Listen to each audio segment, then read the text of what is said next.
프랑스의 문호 빅토르 위고 레미제라블이라는 작품으로 유명하죠. 이분은 가느다란 나무 가지 끝에 앉아있는 새를 보면서 이런 말을 했어요.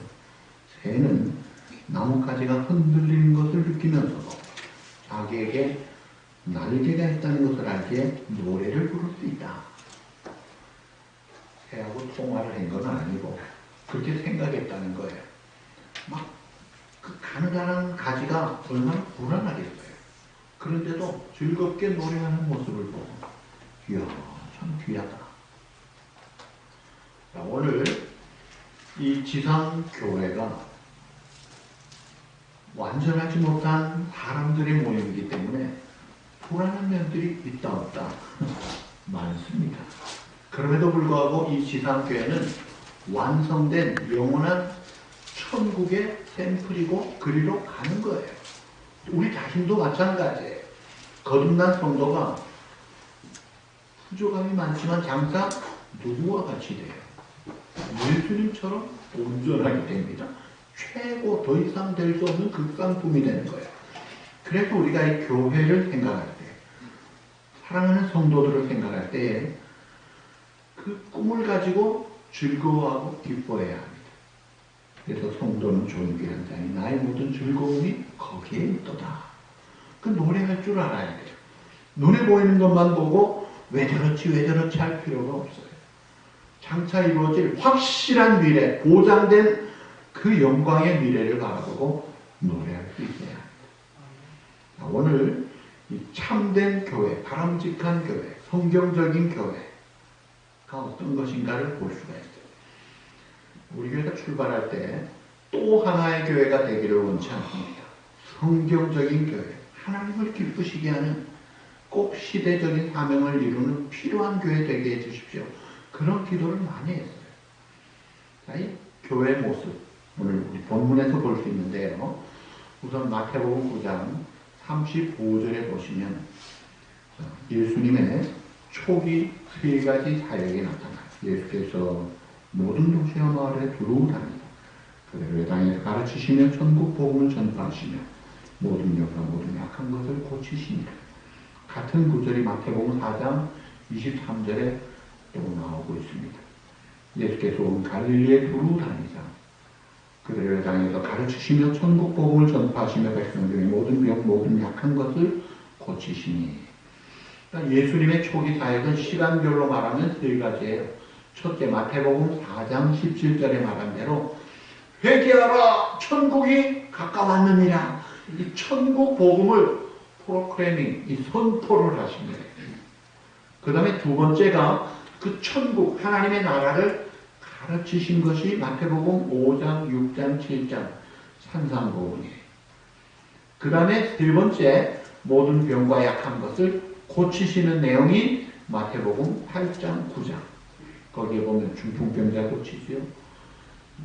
12의 혈루병 여자 고치지요. 12살 된 회당장 딸을 고치지요. 두 맹인의 눈을 뜨게 하시죠.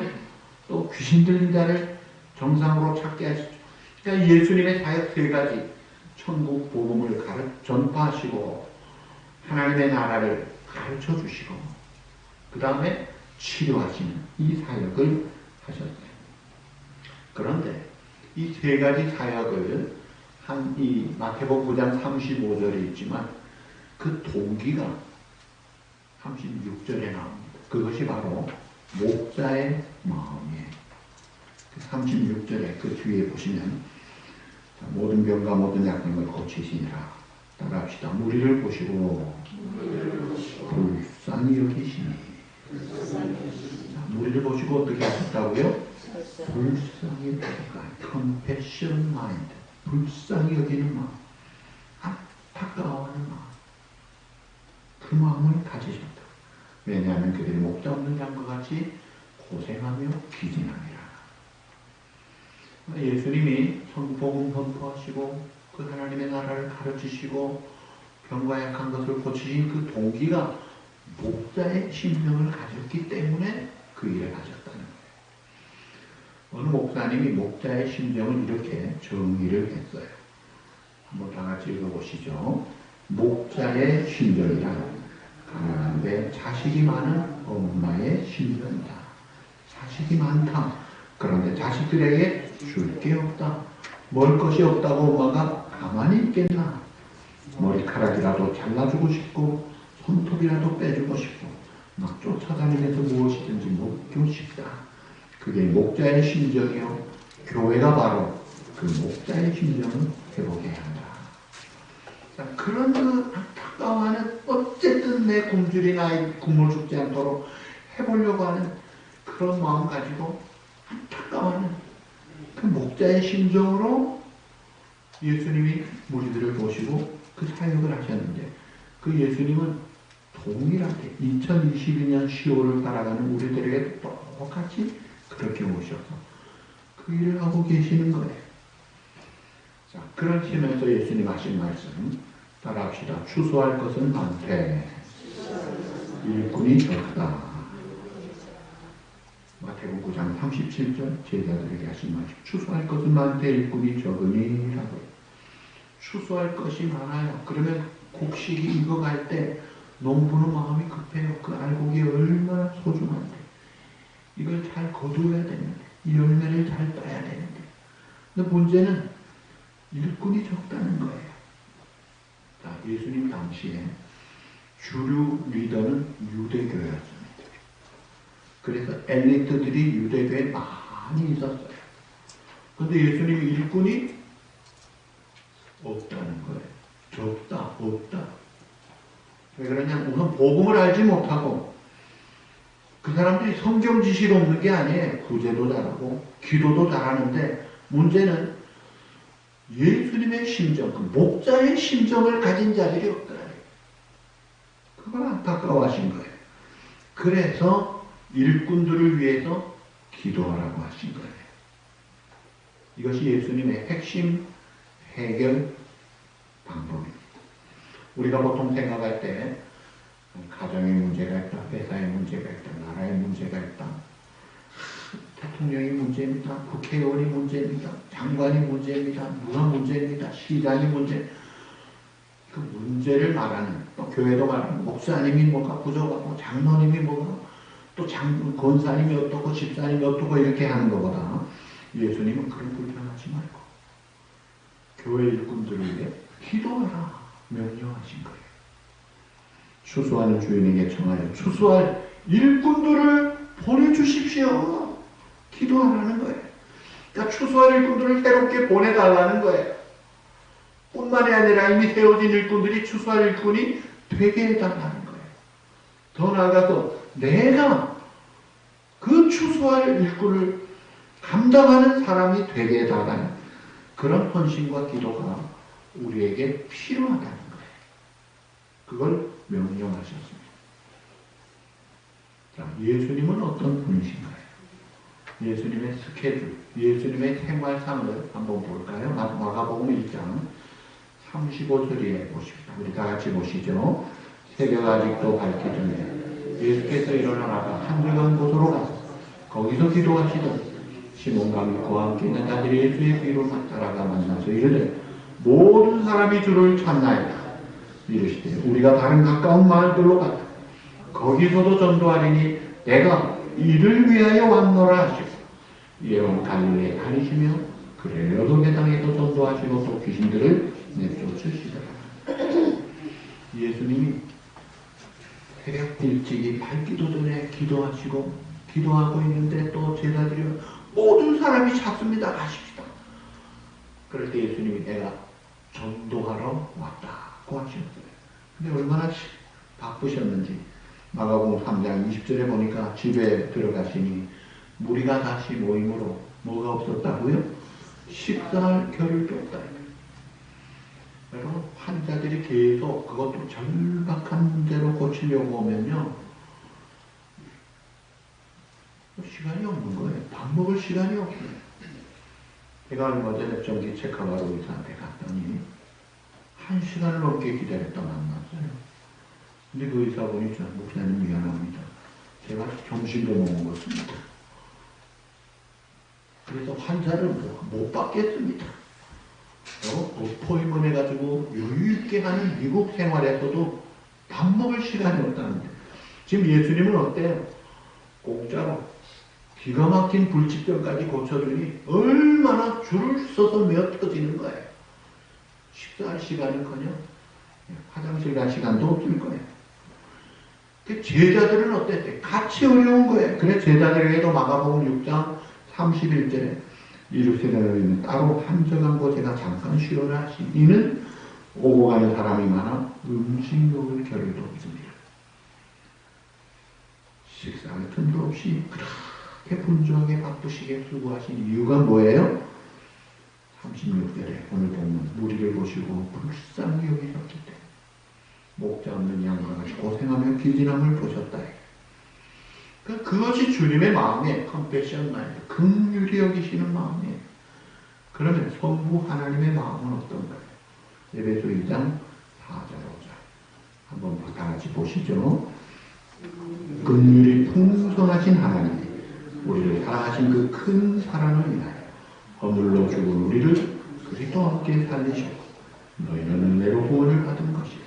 또 야고보 5장 11절 거기 뒤에 보시면 밑에 두 줄 보십시오. 주는 가장 자비하시고 긍휼히 여기시는 이시야. 죄인된 우리가 죄값으로 마땅히 벌을 받고 멸망받아 꺼지지 않는 유황불모 지옥에 가야 하는데 긍휼이 풍성하신 사랑의 하나님이 이걸 견디다 못해서 독생자를 보내주신 거예요. 너희는 죄값을 치르고 죽어야 되지만 죄 없는 독생자 예수님이 그 죄값을 받아서 대신 치르기 위해 그래서 십자가에서 대속의 죽음을 지으시고 그를 통해 죄를 용서하시고 그 저주를 다 속량해 주시기 위하여 독생자를 보내주시고 우리 구원의 길로 인도하신 것. 이것이 바로 긍휼히 여기시는, 불쌍히 여기시는 그 컴패션 마인드를 가지신 주님 때문에 이루어진 거예요. 그냥 우리를 보실 때 목자 없는 양같이 보셨다. 여러분, 양은 혼자서 살아갈 수 없는 짐승이에요. 목자가 없으면 판단 능력이 없어서 골짜기에 빠지고 영양실조 걸리고 병 걸리고 사나운 짐승에게 딱 잡혀먹기 좋은 짐승이에요. 그 당시에 예수님이 살았던 그 이스라엘은 로마 식민지였습니다. 정치 지도자도 없고 종교 지도자도 없고 그래서 영육간에 다 병들고 헐벗고 굶주린 그런 모습이 꼭 목자 없는 양과 같이 보인 거예요. 그때 예수님이 오셔서 말씀을 능력 있게 전해주시고 하나님의 나라가 이렇다 선포하시고 또 모든 병과 약한 것을 고쳐주시니까 이야, 세상에 이런 구주가 있나 해서 수많은 사람들이 따랐는데 어느 정도로 따랐느냐면요, 며칠씩 굶어가면서도 따랐다고. 그게 마가복음 8장에 나옵니다. 마가복음 8장 1절에서 3절 같이 보시죠. 그 무렵에 또 큰 무리가 있어 먹을 것이 없는지 예수께서 제자를 불러 이르시되 내가 무리를 불쌍히 여기노라. 그리 나와 함께 있든지 이미 사흘이 지났으나 먹을 것이 없도다. 만일 내가 그들을 굶겨 집으로 보내면 길에서 기진하리라. 그 중에는 멀리서 온 사람들도 있느니라. 예수님이 전지전능하시니까 그 사람들 상태를 다 아신다. 지금 3일 동안 굶주릴 거예요. 여러분 3일 굶어보셨어요? 하루 굶어도 정신이 없습니다. 사흘을 굶었어요. 멀리서 온 것까지 다 하시는 거예요. 이 불쌍히 이대로 보내다가 가다가 다 쓰러지겠다는 거예요. 그래서 그 자리에서 700여의 기적을 해요. 보리떡 7개, 물고기 2마리. 남자 장정 숫자만 4,000명이니 남녀노소 다 합치면 10,000명이 넘는 사람들을 풍성히 배불리 먹고 남은 것이 7광주리, 이 7 완전 숫자예요. 풍성히 주시는 주. 자, 그러니까 이 백성들의 입장에서는 좋은 말씀 주시지요. 병도 고쳐주시지요. 먹을 것까지 주지요. 이야, 이 사람 임금님 삼자, 우리 왕 되면 좋겠네. 모든 문제 해결되겠네. 막 그런 분위기였어요. 그럴 때 예수님이 제자들에게 하신 말씀이 뭐예요? 그게 37절, 38절입니다. 추수할 것은 많되 일꾼이 적으니 그러므로 추수할 주인에게 청하여 추수할 일꾼들을 보내주셔서 기도하라는 거예요. 이 말은 영적으로 볼 때에 지금이 복음 전할 때다 하는 것을 말씀합니다. 여러분, 전도하기 제일 좋은 때가 언제예요? 사람이 등 따시고 배부를 때가 아닙니다. 어렵고 힘들 때, 지푸라기라도 잡고 싶어 할 때, 그럴 때 복음이 잘 들어가요. 배가 고프면요, 마른 빵 한 조각만 있어도 얼마나 달콤한지 몰라요. 목마른 사슴이 시냇물을 찾아 헐떡이는 그 추수하기 좋은 때를 놓치지 말아야 됩니다. 사실은 언제나 추수할 밭에 추수할 것은 많습니다. 그게 뭐냐면 믿는 자보다 안 믿는 사람이 늘 많아요. 근데 우리 눈에 안 보이는 거예요. 때가 아닌 거로 생각해요. 눈 좀 뜨라는 거예요. 그걸 보라는 거예요. 여러분, 영국이 미국보다 과거에 더 기독교 국가였습니다. 본래는 켈트족이 사는 바이킹 해적들 나라였어요. 아주 해적들 나라가 복음이 들어가서 신사의 나라가 되고 해가 지지 않는 대영 제국이 이루어졌어요. 그때 복음화율이 97%였습니다. 그저 명목상의 크리스찬이 아니고 주일이면 다 문을 닫고 다 교회 가고 하나님 말씀 받고 예배 드리고 그 생활했던 사람들이에요. 근데 지금 어떻게 되는지 아세요? 크리스찬 비율이 3%에 살만해지니까 다 떠나는 거예요. 여러분, 그래서 예수님이 마태복음 19장 24절에 이런 말씀하셨죠. 낙타와 바늘구멍으로 들어가는 것이 부자가 하나님 나라에 들어가는 보다 쉽다. 부자가 예수 믿기 그만큼 어렵다는 말이에요. 돈 많은 성도가 겸손하게 신앙생활 잘하는 것 참 쉽지가 않다는 거예요. 돈이 많고 떵떵거리고 이름나고 걱정이 없으면 자기가 잘난 줄 알고 교만에 빠집니다. 하나님 앞에 기도 안 합니다. 자녀들이 신앙생활 안 합니다. 교회를 떠납니다. 그게 현실이에요. 가정이 깨져. 그래서 문제가 더 많아요. 미국이 지금 마찬가지 그 길을 가고 있잖아요. 한국도 옛날에 얼마나 참 신앙생활 열심히 하고 있는데 지금 할만하니까 다 떠나잖아요.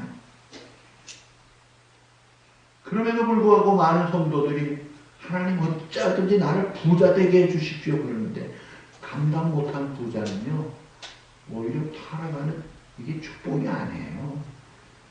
진짜 부자가 돼야 됩니다. 진짜 부자가 되는 비결 두 가지예요. 첫째, 따라합시다. 믿음의 부자가 되자. 두 번째, 주님과 복음을 위해 살자. 구체적으로 따라합시다. 선한 청지기 같이 살자. 여러분, 아브라함이 부자였어요? 부자 아니에요. 아브라함은 큰 부자입니다. 이삭, 야곱, 요셉 대단한 부자예요. 펜실베니아, 그 실바니아가 언덕이라는 뜻이에요. 펜실베니아가 펜이라는 사람의 땅이었어요. 그게 한 사람 땅이었어요. 큰 부자지요. 근데 이 사람들은 대를 이어가면서 부자예요. 왜 그래? 눈에 보이는 땅, 물질 부자만이 아니라 믿음의 부자였기 때문에 진짜 부자예요. 그리고 주님을 위해서, 복음을 위해서 살아보세요. 우리가 내가 가진 물건, 내가 가진 집, 내가 가진 땅, 내가 가진 밸런스, 이것이 다 내 것이라고 생각하는 순간부터 타락합니다. 여러분, 세상에 올 때 가지고 온 것이 있어요? 다 빈손으로 가요. 갈 때는 어떻게 가요? 다 빈손으로 가요. 내가 지금 갖고 있는 것 다 100% 하나님이 주신 것, 맡겨놓으신 거예요. 그래서 이 스튜어드십, 이 청지기의 도를 깨닫고 살아야 돼요. 내가 갈 때는 반드시 두고 갑니다. 그렇다는 것은 다 이건 하나님의 것이라는 거예요. 그래서 부자가 돼도요, 내 것을 내 것이라고 하지 말고 하나님의 것이라 생각하고 하나님 위해서 사용해 보세요. 선한 일에 사용해 보세요. 하나님이 기뻐하시는데 써보세요. 남을 도울 때도 내 거로 돕는다고 하지 말고 하나님이 내게 맡겨주신 거 쉐어한다는 마음으로 하면요, 그런 사람은요 절대로 타락하지 않습니다. 100배 복을 그 사람들이 받는다는 거예요. 무엇을 먹을까 입을까 마실까 염려하지 않게 해주시는 거예요. 하나님은 온 천지의 주인이시기 때문에 쌓을 것이 없도록 복을 줄 수 있는 충분한 분이심에도 불구하고 우리가 감당 못하니까 받지 못하는 거예요. 자, 그리고 예수님의 비유 중에 포도원 일꾼 비유가 있어요. 아침에 부름받은 비유, 점심때, 오후 5시에 부름받은 일꾼들이. 자, 5시에 부름받아 1시간이라고 품삯을 나눠주는데 1시간 뭐 일해가지고 뭘 하겠나 하는데 그게 아니에요. 여러분, 이스라엘은 이 추수기 이어서 바로 우기가 와요. 그렇기 때문에 여러분 곡식들, 과일은 괜찮지만 이 곡식들이요, 이게 우기를 맞이하면 그냥 다 이게 쓰러지는 거예요. 이게 빨리빨리 해야 되는 거예요. 재촉해야 되니 급하다 이거예요. 여러분, 지금 아프가니스탄이 탈레반에게 넘어간 다음에 어제 새벽 기도 때 제가 이야기했습니다. 아프가니스탄에 가면요, 심장 하나 암이 있어요. 거기는 어른들 심장이 다 하나예요. 태어날 땐 2개 갖고 태어났는데 다 하나예요. 왜 그런지 아세요? 돈이 없고 굶주려가지고 죽어가니까 심장을 파는 거예요. 아버지 팔고, 엄마 팔고, 큰아들 팔고, 둘째 아들 팔고, 셋째 아들 다 팔아가지고 한약 다 열어보니까 다 이게 찢어져요. 팔면 2,000불 받으면 됩니다. 그거로 이제 조금 살다가 또 모자라면 또 하나 팔. 기가 막히죠. 그 속에서 복음을 전하고 또 난민들이 얼마나 많이 남아있어요. 그 사람들이 지금 무죽순같이 지금 주님 앞으로 올라오고 있어요. 우크라이나도 마찬가지예요. 얼마나 난민들이 많이 나옵니다.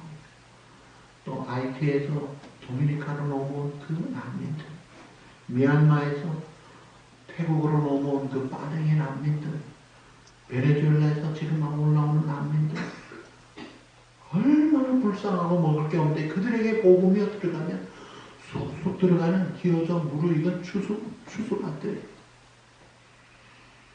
한준 선교사님 빠된족 선교, 그 다음에 정글에도 안성원 선교사님이나 한옥기 선교사님 가보니까요, 거기 많은 정글에 있는 사람들 공부를 안 하니까 기숙사에서 먹여주고 재워주고 학교 공부 시켜주면서 성경 공부 가르치고 예배를 드리게 하니까 믿음이 들어가고 이들이 신학교가 고향의 교회를 지으면서 수십 개 교회들이 쭉 세워지고 있어요. 무르익은 그런 곡식들을 보라는 거예요. 얼마나 아름다운 복음이 전파되는데. 자, 교회 안에 3 종류의 성도가 있다고 그래요. 첫째로 초신자가 있어요. 2번째 양육된 성도가 있어요. 3번째, 이 사람들이 추수할 일꾼들이에요. 성령 충만한 헌신된 일꾼들이에요. 은혜를 받아서 기쁨으로 감사함으로 자원함으로 전도하고 순수함으로 봉사하고 하나님 앞에 충성하는 이 사람들을 하나님이 지금 찾고 있는 거예요. 그런 사람들을 통해 쓰신다 이거예요. 여러분, 오늘 우리 주변에 보면요, 예수 믿지 않는 사람들 참 많아요. 대부분이 많은 사람들이 몰라요. 그리고 그 가운데 죄 가운데 살다가 그냥 죄값으로 멸망해 가는 거예요. 예수님 누구신지 알기만 하면요, 믿을 사람들이 많아요. 어떤 면에서는 우리보다 더 잘 믿은 사람들이 많습니다. 그럼에도 불구하고 우리가 전하지 않는 이유가 뭐냐면 긍휼히 여기는 마음이 없기 때문에 뭐 한두 번 기도하고 몇 번 그래보고는 포기합니다. 그게 열정이 없는 거예요. 긍휼한 마음이 없는 거예요. 예수님이 부활하시고 승천 직전해 주신 명령이 사복음서에 똑같이 나오잖아요. 마가복음 16장 15절 거기 뭐라고 했어요? 다 같이 너희는 온 천하에 다니며 만민에게 복음을 전파하라. 복음을 전파하라는 것은 이거는 사람을 살리는 생명을 주라는 거예요. 전해도 되고 안 전해도 되는 선택사항이 아니라 이건 반드시 해야 될 필수적인 하나님의 명령이라는 거예요. 내 부모님이, 내 자녀가, 내 사랑하는 내 식구가, 내 사랑하는 친구가 예수 믿지 않고 죄값 받아 영원한 형벌로 빠진다면 얼마나 그 안타까운 일이냐 이거예요. 그 불쌍히 여기는 예수님의 심정, 목자의 심정, 긍휼히 여기는 컴패션 마인드를 가지고 우선 그 사람의 이름을 써보세요. 그리고 기도해보세요. 하나님, 내가 이건 꼭 이 가족 전도하고 싶어요. 전도하게 예수 믿게 기도를 시작만 해도 하나님이 은혜를 주시기 시작합니다. 우리 교회가 부흥회 때도 은혜를 많이 받았지만 사실은 새가족 초청 잔치할 때 더 큰 은혜를 받더라고요. 전도를 하니까 은혜를 더 받는 거예요. 하나님이 주시는 축복이에요. 이게 피곤한 일이 아닙니다. 진짜 행복한 일은 사람 살릴 때인 거예요. 복음을 전할 때 교회의 가장 경사가 뭐예요? 우리 교회 경사가 뭐예요? 안 믿는 사람이 돌아오는 거예요.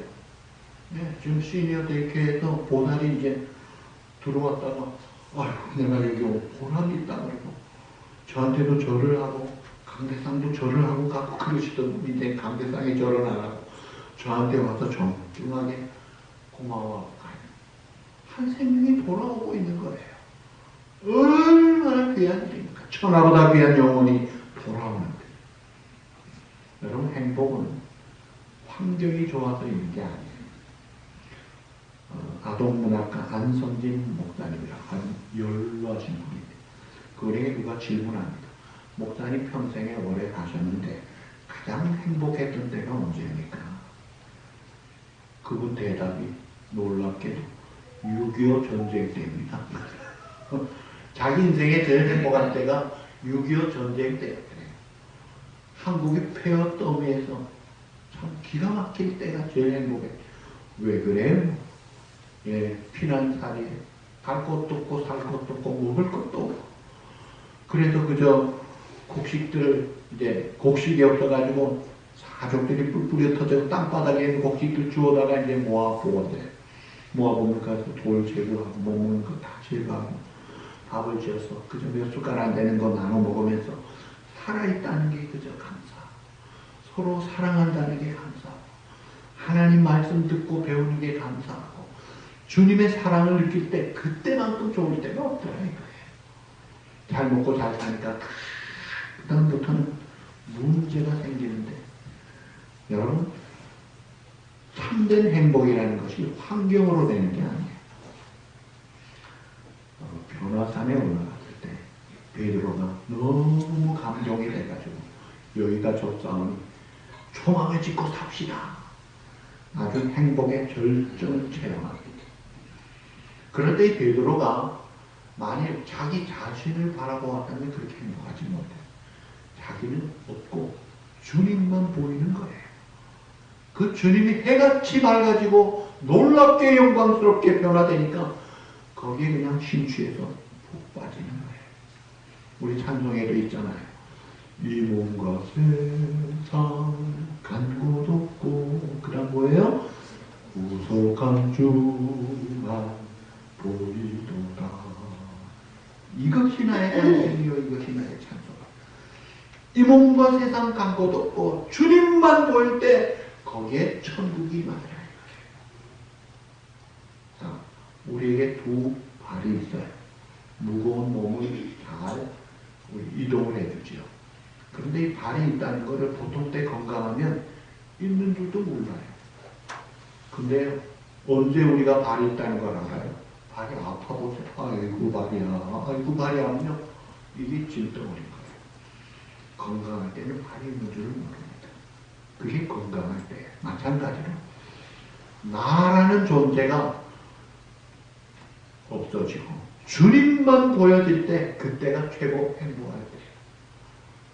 이 몸과 세상 간 곳 없고 다 같이 구속한 주만 보이도다. 앞에서 미안해요. 나는 아닙니다. 주님입니다. 주님의 뜻, 주님의 나라, 주님의 영광 최고입니다. 그게 행복이라는 거예요. 말씀했습니다.